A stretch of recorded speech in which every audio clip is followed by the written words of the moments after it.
Muy buenas familia y bienvenidos un día más a Wall Street Wolverine. Hoy os traigo un vídeo muy esperado. Un vídeo que me habéis demandado muchísimo. Ya sabéis que hay que hacer caso a la demanda. Así funciona el mercado, señores. Oferta y demanda. El sistema económico que tenía la España franquista. La verdad que creo que es un vídeo interesante, en cierto modo se asemeja en ciertas etapas a lo que era la Alemania de Hitler, porque tiene ciertos parecidos, pero también tiene sus diferencias. Hoy tenemos, la verdad, un tema delicado, Cuidadito con este tema, que ya habrá algunos afilándose los colmillos a ver qué digo. Pero bueno, por lo general sabéis de sobra cuál es mi postura a nivel económico.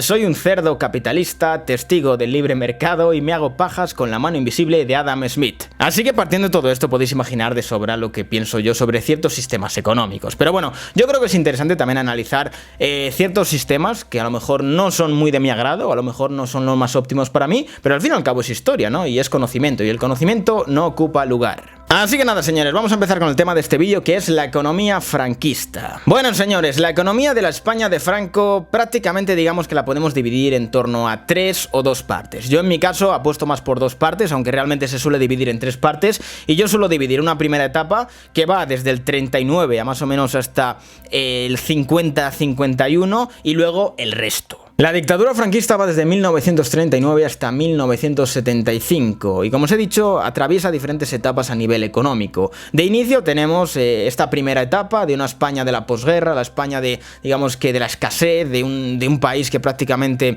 acaba de salir de la guerra, y es la conocida como la etapa autárquica. Digamos que durante esa etapa Franco intentó implantar una autarquía en España, muy parecido al sistema que ya vimos con Hitler, que también intentaba aplicar una autarquía en Alemania. La autarquía, como ya vimos con Hitler, estaba enfocada totalmente a tener un estado totalmente autosuficiente, que España se pudiera, digamos que, abastecer por sí misma sin necesitar del resto. También esto está un poco influido y está un poco también, digamos que, obligado por el exterior, ya que, digamos que Franco cerró absolutamente España al exterior. También el exterior tampoco quería abrirse con Franco, porque al fin y al cabo era un estado fascista. Entonces esto en cierto modo también le obligaba a mantenerse cerrado al exterior. Básicamente el modelo fascista de la autarquía es absolutamente opuesto al libre mercado capitalista, por lo tanto no tiene absolutamente nada que ver y, como podéis imaginar, no estoy de acuerdo con ello. Y bueno, como nos ocurría también con la Alemania de Hitler, este tipo de modelos autárquicos están muy caracterizados por un intervencionismo férreo, algo que claramente, como os digo, es absolutamente opuesto al libre mercado. O sea, el libre mercado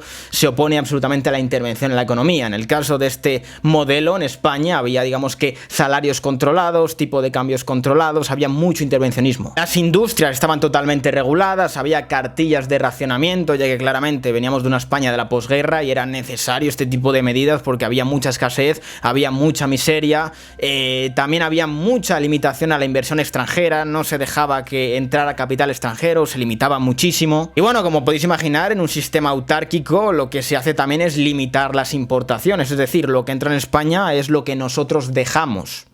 E intentamos, digamos que, una autosuficiencia a nivel de Estado. ¿Y cuáles fueron las consecuencias de este sistema autárquico que quiso implantar Franco estos primeros años de dictadura? Digamos que desde el 39 hasta casi el 50.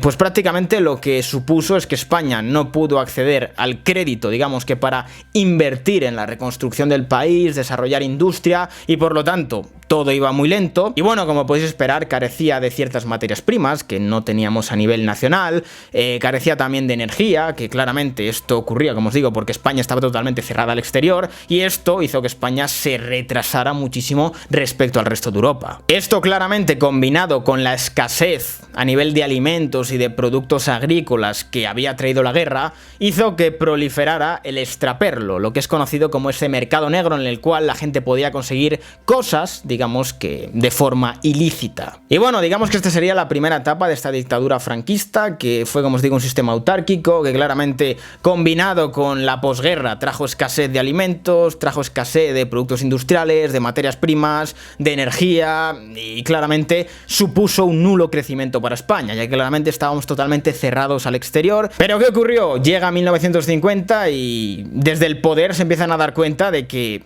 hay miseria y de que esto no va para adelante, y que el sistema autárquico no está consiguiendo absolutamente nada. Y es cuando llega, digamos que, la época de los tecnócratas. ¿Qué supone esta nueva época de los tecnócratas? Pues claramente una apertura de España a nivel económico. Franco lo que hace es delegar las tareas a nivel económico en, digamos que, unas personas de confianza especialistas en estas materias a nivel económico para que ellos gestionen la economía. Y claramente esto, combinado con el plan Marshall, que empieza a llegar a partir de estos años, digamos que repercute de forma bastante favorable en nuestro país. También unido a que durante estos años ya la economía europea empieza a ir mejor y claramente cuando el viento sopla a tu favor, el barco va más rápido. ¿Y qué hicieron estos tecnócratas? Pues básicamente hacer caso al Fondo Monetario Internacional y hacer caso al Banco Central, y lo que hicieron básicamente, así en resumen, liberalizar la economía. Se hizo, digamos que, una ligera reforma fiscal, se permitió la importación de capitales para poder controlar la inflación y se hicieron una serie de reformas que buscaban liberalizar un poco la economía española. También se devaluó la peseta y se buscó, digamos que, una estabilidad de salarios y de precios. Básicamente, así en resumen, lo que se hizo fue sacar al Estado de ese control férreo sobre la economía, dejar a la economía más libre, permitir, digamos que, la inversión extranjera y abrir a España al mundo. Digamos que durante la primera etapa de este conocido como plan de estabilización, los resultados fueron bastante negativos, pero no por las políticas en sí, sino porque realmente todavía no habían hecho efecto. Las políticas, digamos que, necesitan un tiempo para que surja el efecto de esta política. Claramente ocurre muchas veces que se piensa que al implantar una política de repente todo va a cambiar. No. Esto conlleva un proceso, lleva una evolución y de inicio, como os digo, las consecuencias fueron bastante negativas, bajó la productividad, los salarios también bajaron, aumentó el coste de la vida y bueno, también destacar que aumentó también el paro, pero a partir ya de 1960 la cosa mejoró. Y ya a partir de 1960-1961 hablamos de una etapa de expansión económica. ¿Y por qué destaca esta expansión? Pues sobre todo por un desarrollo de la industria, se mejora el tema de la industria, se abre a España al turismo y claramente esto potencia bastante la economía, se abre a España la inversión extranjera, esto también potencia bastante la economía. Y bueno, muchos preguntaréis, ¿en qué estuvo basada, digamos que, esta expansión industrial de España? Pues básicamente en bajos salarios y en inversión extranjera. De repente en España empieza a entrar tecnología, bienes de equipo, energía, se abre completamente, digamos que, al nuevo mundo, a lo que era Europa, después de una España totalmente cerrada, y claramente esto repercute muy positivamente en la economía. Y bueno, como podéis esperar, ante el auge de esta industria, lo que hizo mucha gente fue dejar el campo y empezar a trabajar en la industria. Por lo tanto, proliferaron las grandes ciudades. Y la verdad, el fenómeno que ocurrió fue bastante curioso, porque claro, mucha gente se empieza a dar cuenta que en las grandes ciudades hay más trabajo, se van a las grandes ciudades, esto provoca, digamos que, una despoblación de las zonas rurales.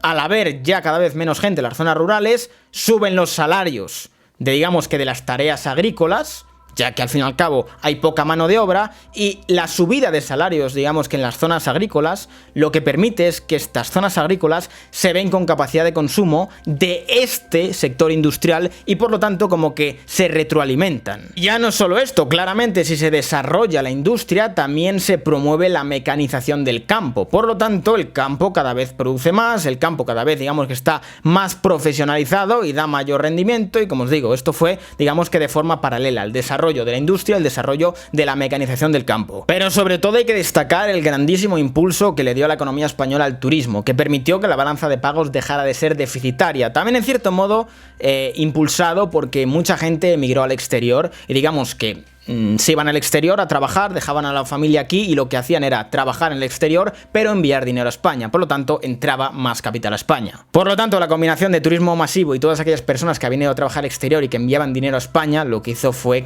permitir que esta balanza de pagos dejara de ser deficitaria. También podemos hablar de planes de desarrollo, digamos, que incentivaban al sector privado mediante subvenciones y digamos que incentivos fiscales a invertir sobre ciertos sectores. Como podéis esperar, el fin de todo esto era desarrollar ciertas zonas que no tenían tanto desarrollo a nivel económico y de esta manera buscar generar empleo, pero la verdad que las consecuencias a este tipo de medidas no fueron las esperadas. Destacar que desde 1961 hasta 1973 tenemos un crecimiento espectacular de la economía española, pero hay que destacar, como he mencionado al principio, que también está impulsado por la buena situación económica también del exterior. Y como os digo, cuando el viento sopla a tu favor, el barco va más rápido. Y bueno, como podéis esperar, esta expansión económica a partir de los años 60 tiene una repercusión a nivel social. Como os he dicho muchas veces, no hay mejor política social que una buena política económica, porque no hay nada que cambie más la sociedad que una buena política económica.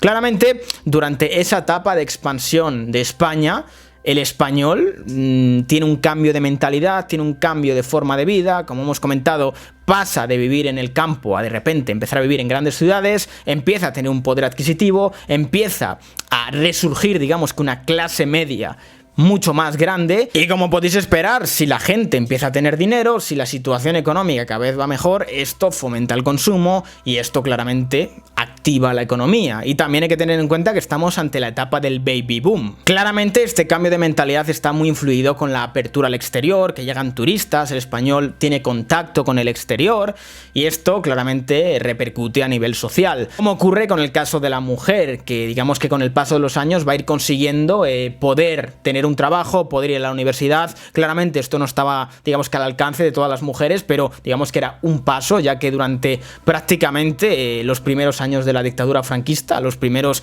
casi 20 años, la mujer estaba relegada absolutamente a la maternidad y a los cuidados en casa. Pero como os digo, sobre todo hay que destacar en esa época el crecimiento tremendo que tiene la clase media, que tiene acceso a bienes de consumo, y cuando la clase media tiene capacidad de consumo, esto estimula la economía. Es algo parecido a lo que comentamos que está ocurriendo en China, que está creciendo mucho la clase media y claramente el chino cada vez tiene más capacidad de consumir. Es muy parecido a lo que ocurrió en España en ese momento. Claro, de repente el español tiene capacidad de irse de vacaciones, de comprarse un coche, de comprar electrodomésticos y digamos que empieza a entrar en una economía capitalista. Aún así, todavía hay que destacar que España estaba bajo una dictadura, por lo tanto había censura, por lo tanto lo que se veía en la tele era controlado, los libros que entraban eran controlados, todo era controlado. En cierto modo, se dio una apertura a la economía, pero a nivel social todavía había mucha censura. Así que nada, señores, hasta aquí el vídeo de hoy. Espero que os haya gustado y os haya parecido interesante. Me gustaría destacar que he concentrado, digamos que la información para que quede en un vídeo más o menos corto y resumir un poco lo que fue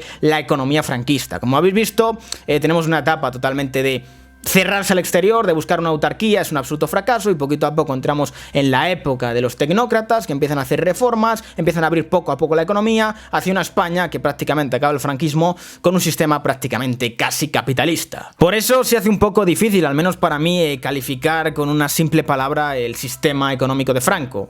Va evolucionando de una autarquía a apertura económica y acaba prácticamente la dictadura franquista con una sociedad con tintes capitalistas, pero sigue habiendo control, sigue habiendo censura. Es complicado. Pero bueno, señores, no me enrollo más. Muchísimas gracias por todo el apoyo, un abrazo enorme y como siempre, nos vemos en el próximo vídeo.